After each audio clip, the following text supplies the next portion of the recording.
সোমবার ঘড়ির কাঁটায় তখন বেলা ১১টা। দেখা গেল ২০৯ নম্বর কক্ষ ও পুরনো ভবনের ২৬ নম্বর কক্ষের সামনে টিকিট হাতে রোগীদের ভিড়। কিন্তু দেখা নেই ডাক্তার ফারহানা মাহফুজ ও ডাক্তার সাইফুল ইসলামের। সময় গড়িয়ে তখন দুপুর ১২টা। নিজ কক্ষে এলেন হাসপাতালের আবাসিক সার্জন ডাক্তার ফারহানা মাহফুজ। ঠিক একই সময় ২৬ নম্বর রুমে প্রবেশ করেন junior consultant doctor Saiful Islam. তড়িঘড়ি করে অপেক্ষমান রোগীরা ছুটলেন তাদের দরজায়, কারণ তারা থাকবেন দুপুর ২টা পর্যন্ত। পরের দিন তখন বেলা ১১:৩০। হাসপাতালে দেখা মিলল না ডাক্তার ফারহানা মাহফুজের। ডাক্তার সাইফুল ইসলামের কক্ষের সহকারী জানালেন তিনি আজ আসবেন না।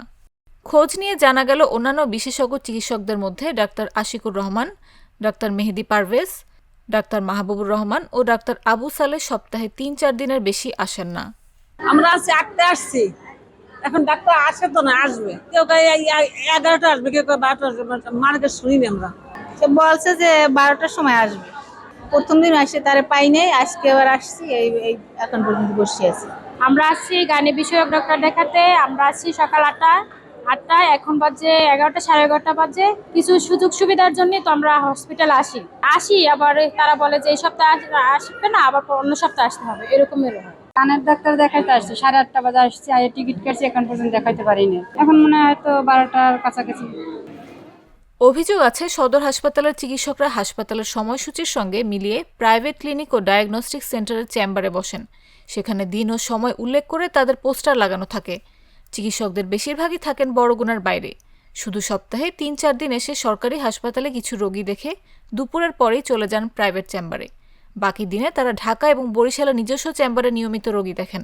মেহেদি স্যারে সপ্তাহে ৩ দিন আসে, ১১টা থেকে ৩টা পর্যন্ত এখানে উনি থাকে।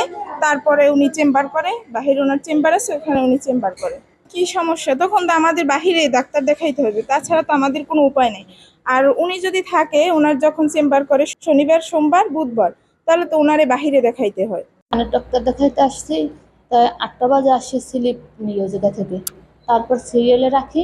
তো উনি 11:30টার পর আসে, উনি তো বরিশাল থেকে আসে, এই জন্য তার দেরি হয়। সরকারি নিয়ম তো 10টায় আসবে বা 2টা পর্যন্ত সেবা দেবে। কিন্তু অনেক সময় দেখা যায় যে ডাক্তার অবহেলার জন্য এটা রোগীরও ইয়ে হয়।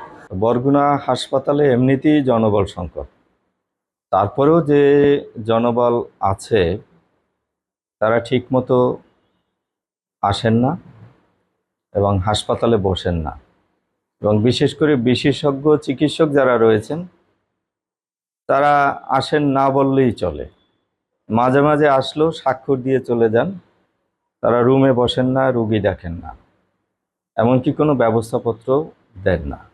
তাদেরকে শাস্তির আওতায় আনা হোক, জবাবদিহিতার আওতায় আনা হোক, এবং বিশেষ করে হাসপাতাল দেখভালের দায়িত্বে যারা রয়েছেন, বিশেষ করে তত্ত্বাবধায়ক এবং আরএমও সহ, তাদেরও যদি কোনো রকমের উদাসীনতা থাকে, অবহেলা থাকে, তাহলে তাদেরকেও এই শাস্তির আওতায় আনা হোক।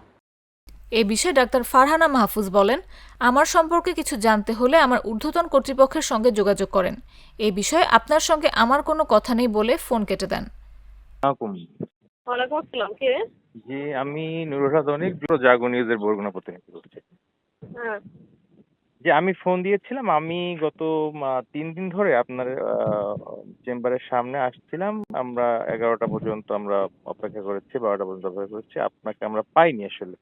এই জন্য আসলে জানার জন্য, আসলে এটা কি আপনি কি অসুস্থতার জন্য বাইরে আছেন না আসলে মানে অফিস টাইমটা? আপনি কি? আমি একজন সংবাদকর্মী, আমি জাগো নিউজের বরগুনা জেলা প্রতিনিধি। আচ্ছা, আমার সম্পর্কে কিছু জানতে হলে আমার ঊর্ধ্বতন কর্মকর্তা আছে, তার সাথে কথা বলবেন। আমরা তার সাথে কথা বলেছি, এখন আপনার সাথেও তো আপনার যেহেতু আপনাকে আমার পাইনি। সাথে আমার কোনো কথা নাই। হ্যাঁ, আপনার সাথে আমার কোনো কথা নেই। বরগুনার প্রায় ১২ লাখ মানুষের চিকিৎসা সেবার একমাত্র ভরসাস্থল ২৫০ শয্যার জেনারেল হাসপাতাল। সম্প্রতি ১০০ শয্যা থেকে উন্নীত করে ২৫০ শয্যা করা হলেও বাড়েনি জনবল।